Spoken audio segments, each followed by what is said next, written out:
Welcome back dear students. आज हम chapter number 6 करेंगे from 10th class science, that is the life processes.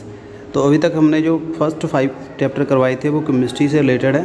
आज हम बायोलॉजी जो स्टार्ट करा रहे हैं 10th लेवल की, उसका फर्स्ट चैप्टर है लाइफ प्रोसेसेस। तो चलिए शुरू करते हैं। बेसिक लाइफ प्रोसेसेस हम इंक्लूड करवाते हैं जो लिविंग ऑर्गेनिज्म में जो भी प्रोसेसेस जो क्रियाएँ चलती हैं उसको हम लाइफ प्रोसेस कहते हैं। चाहे वो एनिमल है, चाहे प्लांट है, चाहे माइक्रो ऑर्गेनिज्म है, उसको हम बात कराते हैं। बेसिक हम यहाँ से स्टार्ट करेंगे। What are the life processes? Maintenance function of living organism must go even when they are not doing anything particular, even when we are just sitting class in the class, even if we are just asleep. This maintenance job to go on, this process together perform this maintenance job is called life process. कहने का meaning है कि जब हम कुछ भी नहीं कर रहे, चाहे बैठे हैं, चाहे खाना भी नहीं खा रहे, चाहे सो रहे हैं, तो आपकी बॉडी फिर भी काम करती है। ऐसा नहीं आपका हार्ट रुक जाता है, आपके लंग्स काम नहीं करते, ब्रेन काम करना बंद कर देता है। चाहे आप चल नहीं रहे तो आपकी जो लेग्स हैं वो डेड नहीं हो जाती। तो आपकी बॉडी को संभाल के रखने के लिए जो प्रोसेसेस हैं, चाहे आप कुछ नहीं कर रहे, उन सभी को हम कह देते हैं जो मेंटेन करने का जॉब है उसको कहते हैं लाइफ प्रोसेसेस। आपकी बॉडी को मेंटेन करके रखना है चाहे आप कुछ भी ना करो। Since these maintenance processes are needed to prevent damage and break down energy in needed for them. तो ये जो प्रोसेसेस हैं हमारी बॉडी को डैमेज और ब्रेक डाउन से बचाती हैं, इसलिए इसको एनर्जी चाहिए। This energy come from outside the body of individual organism, so there must be a process to transfer the source of energy from outside of body of organism, which is called food, to inside process that is commonly called nutrition.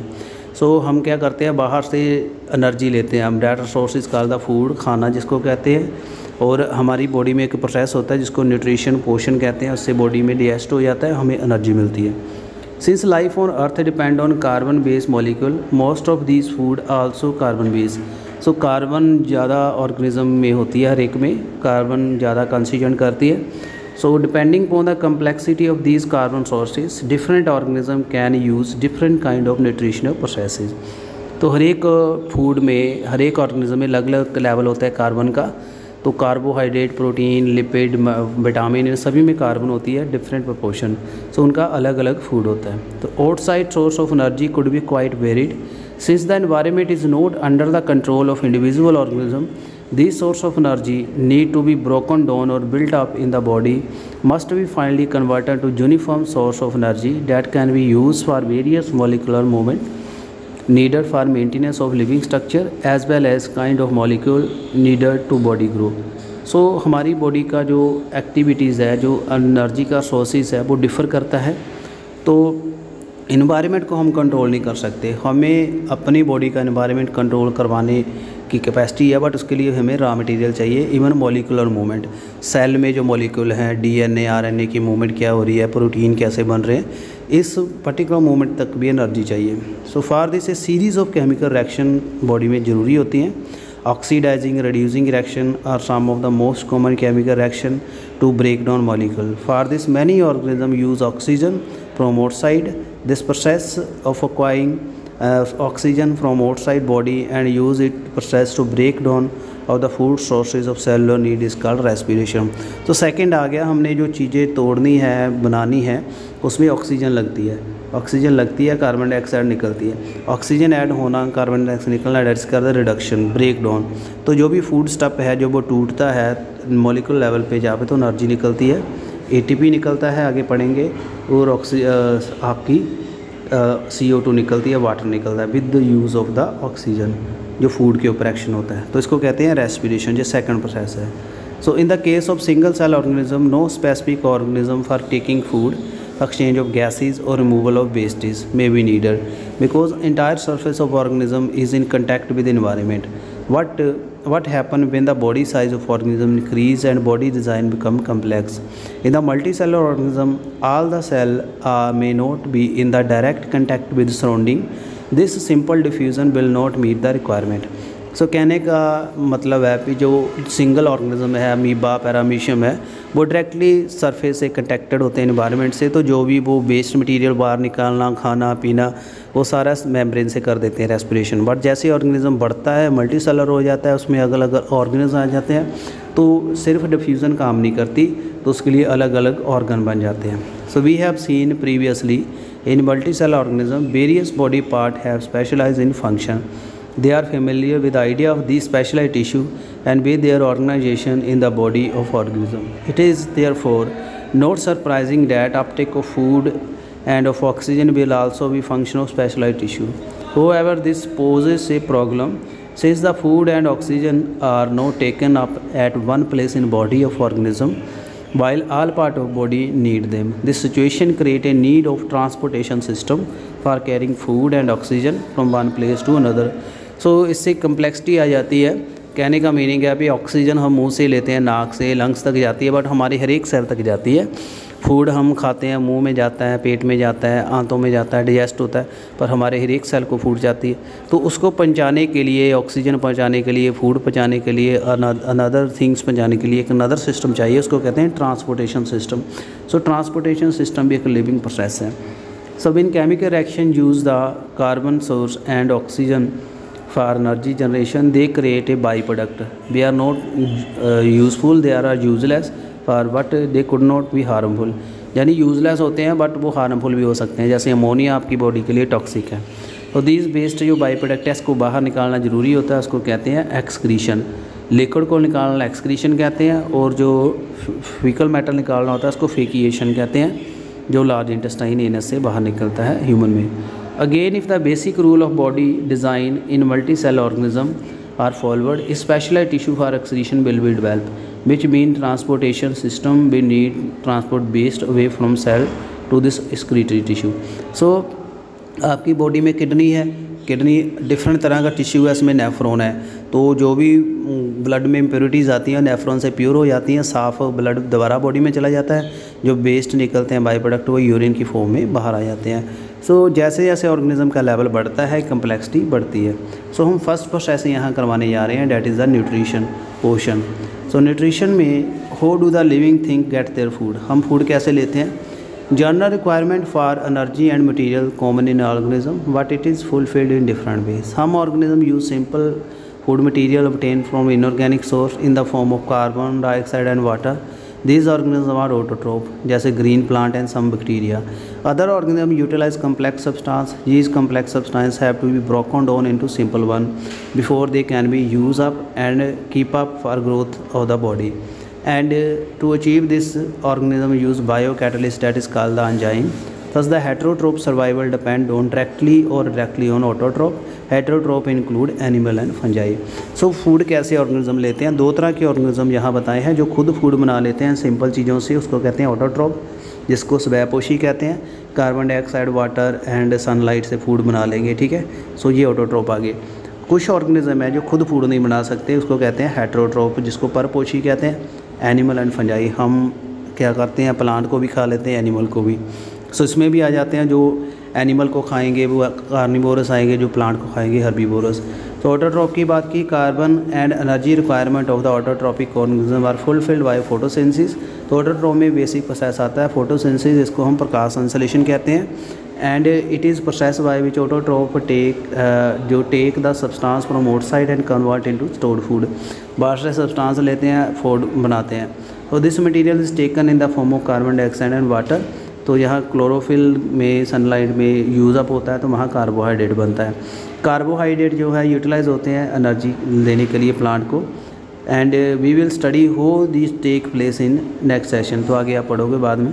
Carbohydrate which are not use immediately are stored in form of starch. Plant में carbohydrate store होती है पहले starch में, which serve the internal energy. तो बाद में जो plant को कहीं भी ज़रूरत हो तो वो उसको ले सकता है। तो यहाँ ये रिएक्शन है, यहाँ से समझने में आपको बहुत आसानी होगी, देखिए ध्यान से। सो इसमें देखिए क्या दिया हुआ है, कार्बन डाइऑक्साइड जो है, वाटर, क्लोरोफिल, सनलाइट, ग्लूकोज बन रहा है, ऑक्सीजन एंड वाटर बन रहा है। सो आप यह प्रोसेस देख सकते हो।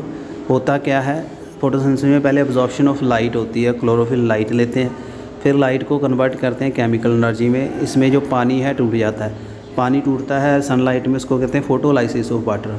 सो पानी सनलाइट में टूटता है, वहाँ ऑक्सीजन निकलती है एंड हाइड्रोजन आयन निकलते हैं। Reduction of carbon dioxide to carbohydrate, जो कार्बन डाइऑक्साइड जब रिडक्शन होती है उसको डार्क रिएक्शन कहते हैं या केल्विन साइकिल कहते हैं। ये आपके डार्क में होता है। पानी जो टूटता है उसको लाइट रिएक्शन कहते हैं, जो सनलाइट में होता है। तो दो तरह की रिएक्शन होती है। तो ये आप देख सकते हो पत्ता दिया हुआ है, इसमें जो सेल दिए हुए हैं उसमें क्लोरोप्लास्ट है, क्लोरोप्लास्ट के अंदर क्लोरोफिल होगा। So the step need not be taken one after another. For example desert plant take up carbon dioxide at night and prepare immediate food in the day. So जो xerophytic plant होते हैं वहाँ पे पानी की कमी होती है, पानी बचाने के लिए उनके स्टोमेटा दिन में बंद रहते हैं, तो वो उनमें प्रोसेस लग चलता है। तो कई तरह के प्लांट होते हैं, कहीं के स्टोमेटा दिन में खुले होते हैं, कहीं के रात में खुलते हैं। If you carefully observe a cross section of a leaf under microscope, तो आपको यहाँ क्लोरोफिल वगैरह नज़र आ जाएगा। तो ये यहाँ पे एक लीफ दिया है, वेरीगेटेड लीफ है, before and after starch test. इसको स्टार्च टेस्ट कैसे करेंगे, जैसे आपने मनी प्लांट और क्रोटोन का लीफ लिया, फिर इसको डार्क में रखा 3 डेज़ के लिए, तो आप देखोगे सनलाइट में रखोगे 6 आवर के लिए। प्लग के leaf from the plant, mark the green area, वहाँ ग्रीन एरिया रह जाएंगे, कुछ येलो एरिया रह जाएंगे, इसको बैरिकेटर लीफ कहते हैं। डिप करिएगा ऐसे बॉइलिंग वाटर में थोड़ी देर के लिए, फिर इसको इमर्ज करिएगा बीकर में जिसमें अल्कोहल हो। Carefully place the above beaker in water bath and heat, फिर इसको हीट करिए जब तक अल्कोहल बॉयल ना हो। फिर क्या होता है, कलर सोल्यूशन का कैसे आएगा, फिर डिप करिए आयोडीन के लिए, फिर क्या कलर आएगा, फिर आप इसको ऑब्ज़र्व करोगे, क्या कंक्लूड करोगे आप। So no let us study the plant जो ऑब्टेन कैसे कार्बन डाइऑक्साइड लेते हैं। तो क्लास 9 में पढ़ा है, we are taken about stomata. Stomata plant में पोर होते हैं, which are the tiny pore present on surface of leaf. The massive amount of the gas exchange take place in the leaf through these pore, और ये help करता है in photosynthesis. But it is important to know that here the exchange of gases occur across the surface of stem, root and leaf. Stem root से भी gases exchange होती हैं।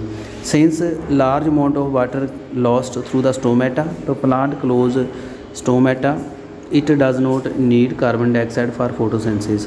सो the opening and closing pore function is guard cell. वहाँ guard cell होते हैं, guard cell swell हो जाते हैं जब पानी फ्लो करता है इनमें, फिर फूल जाते हैं, स्टोमेटा ओपन होता है। जब वो फ्लैसिड हो जाते हैं स्टोमेटा बंद हो जाता है। तो ये गार्ड सेल हैं, जब ये फूले होंगे तो स्टोमेटा ओपन हो जाएगा, ये पोर जब ये फ्लैसिड होंगे इकट्ठे हो जाएंगे तो पोर बंद हो जाएगा। तो इस तरह से बेसिकली दिन में स्टोमेटा खुलते हैं, रात में स्टोमेटा बंद होते हैं, कईयों में जो उलट होता है। सो नेक्स्ट दिया हुआ है यहाँ पे process experiment setup with potassium hydroxide without potassium hydroxide.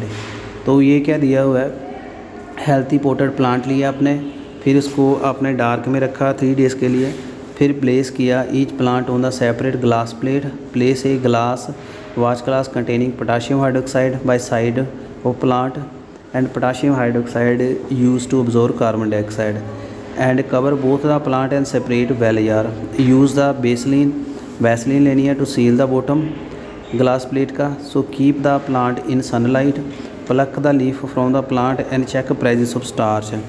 So do both the leaf show the presence of same amount of starch. तो स्टार्च का टेस्ट है ये, तो इसमें आपने KOH रखा। तो based on the 2 activity we can design an experiment to demonstrate sunlight essential for photosynthesis. तो क्या एक्सपेरिमेंट कर सकते हो इसके लिए आप। So far we have talked about autotroph, their energy requirement and what they also need other raw material। Water photosynthesis के लिए यूज़ होता है, सॉइल से लेते हैं, रूट से प्लांट। अदर मटेरियल जैसे नाइट्रोजन, फास्फोरस, आयरन हो गया, मैग्नीशियम वगैरह, ये भी सॉइल से मिलता है। नाइट्रोजन एक एसेंशियल एलिमेंट है, प्रोटीन एंड अदर कंपाउंड की सिंथेसिस के लिए काम आता है। तो ये इनऑर्गेनिक जो यूरिया NPK खादें होती है नाइट्रेट एंड नाइट्रेट की, उसकी फॉर्म में मिलता है। और it is taken up as organic food which has been prepared by bacteria from atmosphere. तो एटमॉस्फेयर से बैक्टीरिया भी इसको हेल्प करते हैं। ऑटोट्रोप सिम्बायोटिक एसोसिएशन होती है कई प्लांट की जड़ों में, जैसे नड्यूल बनते हैं तो बैक्टीरिया नाइट्रोजन को फिक्स भी कराते हैं कई। आगे है हेटेरोट्रोप। तो ये खुद जो ऑर्गेनिज्म अपना फूड बनाते हैं उसको ऑटोट्रोप कहते हैं, ये आपको करवा दिया। हेटेरोट्रोप होते हैं जो खुद फूड नहीं बना सकते। तो form of nutrition differ depending on type of availability food as well as how it is so इसमें कुछ ऑर्गेनिज़म है जो अपना फूड नहीं बना सकते, जैसे फूड सोर्स इज़ स्टेशनरी। कई बार फूड एक जगह पे है, जैसे ग्रास है और मोबाइल, चलता फिरता फूड भी होता है जैसे हिरन है। Would low for difference in how the food is assess, कैसे फूड तक पहुंचना है, तो उसके लिए अलग अलग होगा। जैसे काऊ है वो ग्रास खाएगी, लॉइन जो हिरन को खाएगा। There is range of strategy by which the food is taken in use by organism. Some organism break down the food material outside the body and then absorb. जैसे फंगस हैं वो food के ऊपर पूरा डाइजेस्ट करेंगे फिर absorb करेंगे, तो अदर जो है वो खाते हैं पहले फिर उसको डाइजेस्ट करेंगे। तो दो तरह का फूड होता है। तो कई ऑर्गेनिज्म होते हैं वो ऑर्गेनिज्म के अंदर रहते हैं, उसको किल नहीं करते, उसको कहते हैं पैरासाइट। तो यूज़ बाइड रेंज ऑफ जो यहाँ फूड के टाइप्स हैं, जैसे कस्क्यूटा है, अमरबेल है, टिक्स है, लाइस है, लीचिस है, टेपवॉर्म है।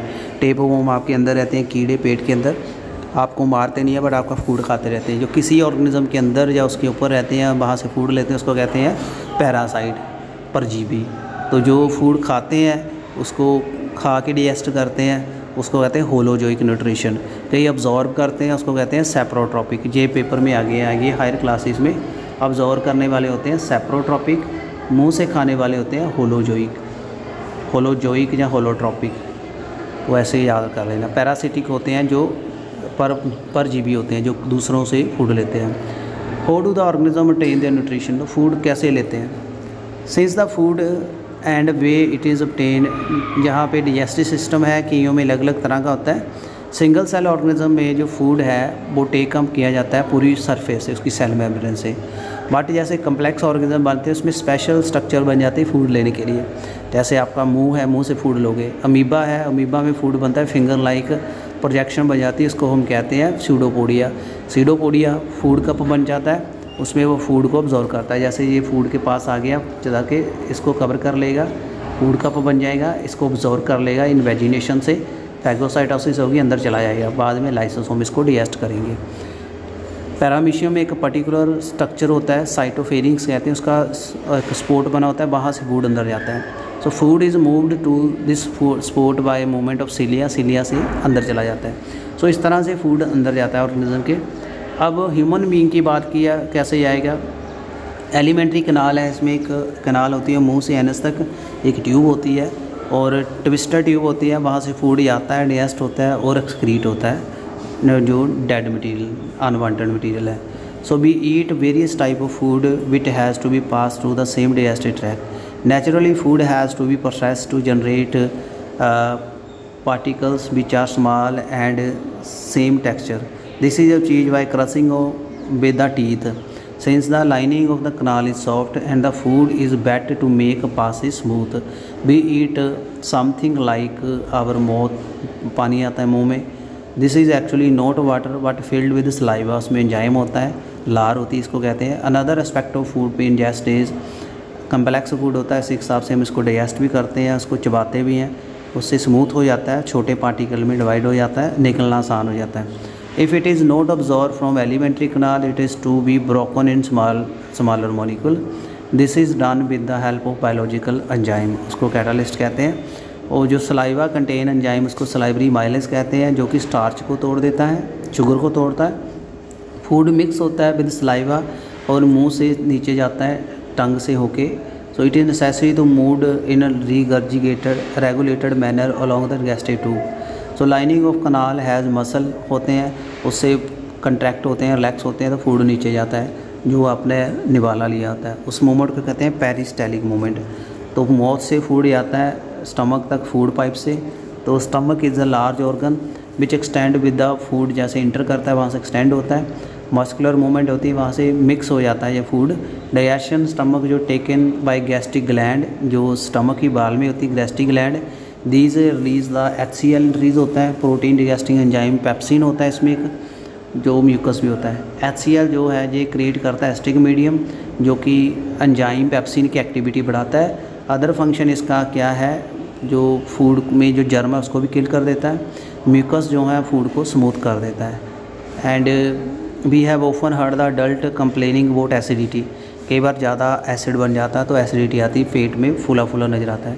Exit of food from the stomach is regulated by sphincter, एक बाल्व होता है जो कि फूड को स्मॉल इंटेस्टाइन तक पहुंचाता है। And from the stomach the food now enter the small intestine, this is the longest part of alimentary canal which is fitted into compact space because of the extensive coiling. The length of the small intestine, so the length of the small intestine जो है differ in various animal depending on the food they eat.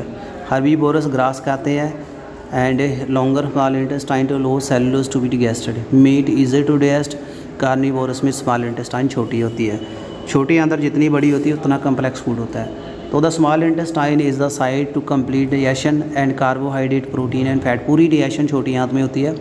Food coming from stomach gastric has to be made alkaline, pancreatic enzyme होते हैं, pancreas attach होता है, acidic food को alkaline बना देता है। बाइल जूस लीवर से निकलता है, ये इसमें कुछ साल्ट ऐड करता है जो फैट को तोड़ते हैं।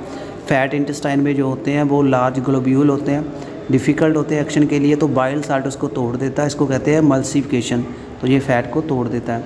पैनक्रियाज भी होता है, एक्सक्रीट करता है एंजाइम, तो trypsin for digestion of protein, lipase fat की डाइजेशन के लिए। बाल ऑफ स्मॉल इंटेस्टाइन जो है उसमें ग्लैंड होती है which excrete intestinal juice, enzyme present in it finally convert the protein into amino acid, complex जो प्रोटीन एंड ग्लूकोज में कन्वर्ट हो जाते हैं, फैटी एसिड में, ग्लिसरॉल में। पर डाइजेस्टेड फूड जो है फिर वहाँ से जाता है आपके taken up by wall of intestine inner, वहाँ पे बिलाइज होती है फिंगर लाइक, वहाँ से ब्लड में मिक्स हो जाता है। सो अनअब्जॉर्ब जो फूड है वो लार्ज इंटेस्टाइन में जाता है, फिर वहाँ से वाटर एंड मिनरल अब्जॉर्ब हो जाते हैं, बाकी जो फीकल मैटर से थ्रू एनस से बाहर चला जाता है। सो ये जो है बेसिक एक डाइजेशन का क्राइटेरिया। अलग अलग ऑर्गन आपने यहाँ देखे होंगे, माउथ आ गया, फेरिंग्स यहाँ आएगा, यहाँ इसोफेगस आ गई, ये स्टमक आ गया, स्टमक से स्मॉल इंटेस्टाइन, फिर लार्ज इंटेस्टाइन, यहाँ आपका पैनक्रियाज है, ये आपका लीवर है, लीवर में है गॉल ब्लैडर। तो एक ऑर्गन दूसरे से कम्युनिकेट करता है, तो इस तरह से ये डाइजेशन होती है। उसके बाद आती है बात रेस्पिरेशन की। तो रेस्पिरेशन समझने के लिए आपने यहाँ पे टेस्ट ट्यूब है, तो फ्रेशली प्रिपेयर्ड लाइम वाटर लिया आपने, फिर उसमें सांस फूकनी है, फिर आप देखोगे पानी का रंग जो है वो दूधिया हो जाता है। पिचकारी से भी आप गैस ऐड कर सकते हैं उसमें, तो उससे क्या हो जाता है, दूधिया हो जाता है, इससे कार्बन डाइऑक्साइड बाहर निकलती है। So we have discuss the nutrition के बारे में पढ़ लिया है। फूड जो आता है बॉडी में न्यूट्रिशन में एब्जॉर्ब हो जाता है। डाइवर्स ऑर्गेनिज्म जो हैं do this in different way, use oxygen to break down food, glucose completely and carbon dioxide water release होता है। यानी फूड डाइजेस्ट हो गया, सेल तक कैसे जाएगा, रेस्पिरेशन की, उसको कहते हैं सेलुलर रेस्पिरेशन। तो यहाँ आप देखिए फूड कैसे टूट रहा है, ये कुछ साइकिल होते हैं, ग्लूकोज 6 मॉलिक्यूल का पायरुवेट बन गया ग्लाइकोलाइसिस में, फिर यहाँ एब्सेंस ऑफ ऑक्सीजन में इथेनॉल कार्बन डाइऑक्साइड बनेगी, ये जीस्ट बनाएगा। लैक ऑफ ऑक्सीजन में लैक्टिक एसिड बन जाएगा आपके मसल में, ऑक्सीजन होगी तो कार्बन डाइऑक्साइड वाटर एनर्जी, ये माइटोकॉन्ड्रिया में, इसमें आपका TCA साइकिल चलता है, क्रैब साइकिल कहते हैं। तो the energy release during the cellular respiration immediately use synthesis, molecule ATP बनाने में हेल्प हो जाती है, और माइटोकॉन्ड्रिया के अंदर जो ATP बनते हैं, तो ATP एडिनोसिन ट्राइफॉस्फेट होता है जो आपको एनर्जी देता है। Since the aerobic respiration pathway depend on oxygen, so aerobic organism need to ensure that there is a sufficient intake of oxygen. So we have seen that the plant exchange gases through the stomata and the large intercellular space ensure that all the cell are in contact with air, so the carbon dioxide and oxygen exchange by diffusion, and they can go into the cell and away from them out into air, and direction diffusion depend upon the environment condition and requirement of plant. In the night when there is no photosynthesis, carbon dioxide elimination is major exchange activity. During the day carbon dioxide जो है generated during the respiration use up in photosynthesis, hence there is no CO2 release. Instead of oxygen release is major event at this time. So इस तरह से इसकी processes जो हैं वो चलती हैं। सो बात की हुई है जैसे कार्बन डाइऑक्साइड ऑक्सीजन जो है ये ग्रेडियंट के अकॉर्डिंग जाती है। सो प्लांट में क्या होता है, दिन में फोटोसिंथेसिस चलती है तो कार्बन डाइऑक्साइड यूज़ हो जाती है, तो जो रेस्पिरेशन में CO2 बनेगी वो प्लांट यूज़ कर लेंगे आपके फोटोसिंथेसिस में। तो ऑर्गेनिज्म जो CO2 छोड़ते हैं, आप ऑक्सीजन लेते हो, कार्बन डाइऑक्साइड छोड़ते हो, तो इस तरह से बैलेंस बना रहता है। So animal evolve the different organ for the uptake of oxygen from environment. हर एक ऑर्गेनिज्म के अपने अपने ऑर्गन हैं कैसे ऑक्सीजन लेते हैं। टेरेस्ट्रियल एनिमल ब्रीथ करते हैं in the atmosphere, but animal जो पानी में रहते हैं वो डिज़ोल्व ऑक्सीजन लेते हैं। Since the amount of dissolve oxygen जो लो होती है एयर के comparative, so rate of breathing जो ऑर्गेनिज्म का मच फास्टर होता है इन टेरेस्ट्रियल एनिमल। फिश जैसे हैं उसमें गिल्स होते हैं, तो वो गिल्स हेल्प करते हैं पानी में जो घुली हुई ऑक्सीजन है वो सीधी ब्लड को जाती है। Terrestrial organism use the oxygen in atmosphere for respiration. This oxygen is absorbed by different organ in the different animal. So all these organ have structure that increase the surface area which is in contact with the oxygen rich atmosphere. Since the exchange of oxygen and carbon dioxide has to be take place across the surface, this surface is very fine. In order to protect this surface, it is usually placed within body. So there have to be passages that will take air to this area. This addition there is a mechanism for moving of air in and out. तो actual जो body में gas exchange होती है वो lungs में होती है, उसको कहते हैं रेस्पिरेटरी सरफेस। तो वहाँ तक आने के लिए आपके जो ऑक्सीजन मुंह से आती है, नाक से आती है, फिर लंग्स के अंदर चला जाती है ब्रोंकस ब्रोंक्यूल से, तो वहाँ एल्बुलाई बन जाते हैं। तो एल्बुलाई में कॉमन एक मेम्ब्रेन होती है, एक मेम्ब्रेन आपकी एपिथेलियल कैपिलरी ब्लड की होगी, एक आपकी लंग्स की मेम्ब्रेन होगी। तो यहाँ से कार्बन डाइऑक्साइड एंड ऑक्सीजन का एक्सचेंज होगा। सो within the lung passes divide into smaller and smaller tube and finally terminate balloon like structure जिसको हम एल्बुलाई कहते हैं। सो लंग्स डिवाइड हो जाते हैं। सो एल्बुलाई provide a surface where the exchange of gas take place. मैंने आपको पहले बता दिया। सो वॉल ऑफ एल्बुलाई contain an extensive network of blood vessel as we have seen in early year when we breathe and we lift our rib flatten. तो जब हम सांस लेते हैं आपकी पसलियाँ ऊपर आ जाती हैं, डायाफ्राम आपका नीचे चला जाता है। तो इस तरह से डायाफ्राम ऊपर नीचे जाएगा, तो जब ऊपर जाएगा तो आपके लंग्स की एयर बाहर आएगी, नीचे आएगा तो लंग्स आपके रिलैक्स कर जाएंगे। तो इस तरह से कम और ज़्यादा एयर अंदर जाती है। So when the body of animal is large the diffusion pressure alone cannot take role in oxygen delivery. So all part of body instead the respiratory pigment also play role. So in human being respiratory pigment आपका haemoglobin है। तो कहने की बात है अभी diffusion role play नहीं करती बड़े एनिमल में, तो उसके लिए ब्लड में जो हीमोग्लोबिन आ गया, हीमोग्लोबिन पूरे सेल तक ऑक्सीजन देगा। तो जितनी ऑक्सीजन थोड़ी थोड़ी भी वो ऑब्जॉर्व कर लेगा तो आपके सेल तक ऑक्सीजन जाएगी। तो हीमोग्लोबिन ऑक्सीजन को बाइंड कर लेता है, जहाँ ऑक्सीजन छोड़नी है वहाँ छोड़ लेता है, कार्बन डाइऑक्साइड भी ले लेगा, ऑक्सीजन भी। आगे आता है ट्रांसपोर्टेशन। ट्रांसपोर्टेशन में आगे बात आती है ट्रांसपोर्टेशन की। तो जो फूड बन गया, डाइजेस्ट हो गया, उसको बॉडी तक लेके जाना, तो उसके लिए अलग मैकेनिज़्म होता है। तो आपके ब्लड में प्लाज्मा भी होता है, वाटर भी होता है। तो ब्लड आपका हार्ट से आता है, हार्ट से आपके किडनी तक कनेक्शन होता है। तो हार्ट आपका पंप करता है ब्लड, डबल सर्कुलेशन होती है, 4 चैम्बर होते हैं हार्ट के। एक साइड में ऑक्सीजन वाला खून होगा, एक साइड बिना ऑक्सीजन के। तो जब आप सांस लेते हो तो आपका जो फूड होता है, आपका जो गैस है तो वो लंग्स को जाती है, ऑक्सीजन लंग्स में आ जाएगी। तो ब्लड का जो गंदा खून होता है, जो बिना ऑक्सीजन के होता है, वो पहले आपके हार्ट तक आता है, राइट ऑरिकल में, फिर जाएगा राइट वेंट्रिकल से, वहाँ से जाएगा पल्मोनरी आर्टरी से आपके लंग्स में, लंग्स से ब्लड प्योर हो जाता है, फिर आता है लेफ़्ट एरिकल में, लेफ़्ट एरिकल से लेफ़्ट वेंट्रिकल आएगा, फिर वहाँ से पूरी बॉडी में जाएगा। तो इस तरह कहते हैं इसको डबल सर्कुलेशन। तो जब ऑक्सीजन ब्लड में जुड़ती है उसको कहते हैं ऑक्सीजनेशन। जब ऑक्सीजन निकलती है, कार्बन डाइऑक्साइड जुड़ती है, उसको कहते हैं डीऑक्सीजनेटेड ब्लड। तो ऑक्सीजनेटेड ब्लड जो है बॉडी को चला जाता है, डीऑक्सीजनेटेड ब्लड जो वहाँ लंग्स को चला जाता है, वहाँ से डिफ्यूज़न के ग्रेडियंट से कार्बन डाइऑक्साइड मुंह से बाहर आ जाती है, वहाँ से ऑक्सीजन अंदर जाती है। Oxygen enter the blood in lungs, तो ये मैंने आपको करवा दिया। लंग्स के थ्रू ही अंदर बॉडी के ऑक्सीजन जाती है। तो लंग्स तक ब्लड जाएगा आपके हार्ट का, वहाँ से ऑक्सीजन लेगा, फिर हार्ट में ब्लड आएगा, फिर बॉडी में जाएगा, इस तरीके से। तो उसके बाद ब्लड प्रेशर होता है। तो ब्लड की जो आर्टरीज़ होती हैं वो प्रेशर कितना एग्जर्ट करती है, उसकी बाल कितना प्रेशर लगता है, उसको ब्लड प्रेशर कहते हैं। इसको मापने वाला यंत्र होता है स्पिग्नोमैनोमीटर। तो इसके लिए आपको कफ होता है वो अपने शोल्डर के ऊपर लगाना होता है। यहाँ इसकी टैप बंद कर देते, फिर यहाँ पंप लगाएंगे, पंप से यहाँ इसको पूरा देंगे, हवा भरेंगे, इन्फ्लेट करेंगे, फिर जो पारा है मैनोमीटर का ऊपर चढ़ेगा, 200 तक हम इसको फुलाते हैं। फिर स्टेथोस्कोप कानों में लगाएंगे ओपन करके, यहाँ ब्रैंकियल आर्टरी में रखेंगे इस जगह पे। फिर जब हम छोड़ेंगे नीचे एयर, तो जब हम फर्स्ट जब साउंड आना शुरू हो जाएगा जिस रेंज के ऊपर, वो होता है आपका सिस्टोलिक ब्लड प्रेशर। जैसे ही छोड़ेंगे फिर बाज आनी बंद हो जाएगी, फिर होता है डायस्टोलिक ब्लड प्रेशर। नॉर्मली वो 120/80 mm होता है। उसके बाद ट्यूब ब्लड वेसल्स, तो आर्टरी जो होती हैं, वेसल होती हैं ब्लड में, आपकी बॉडी में, जो कि हार्ट को लेके जाती हैं, ब्लड हार्ट से बॉडी में लेके जाती है, इसको आर्टरी कहते हैं। इसमें हमेशा साफ खून होता है।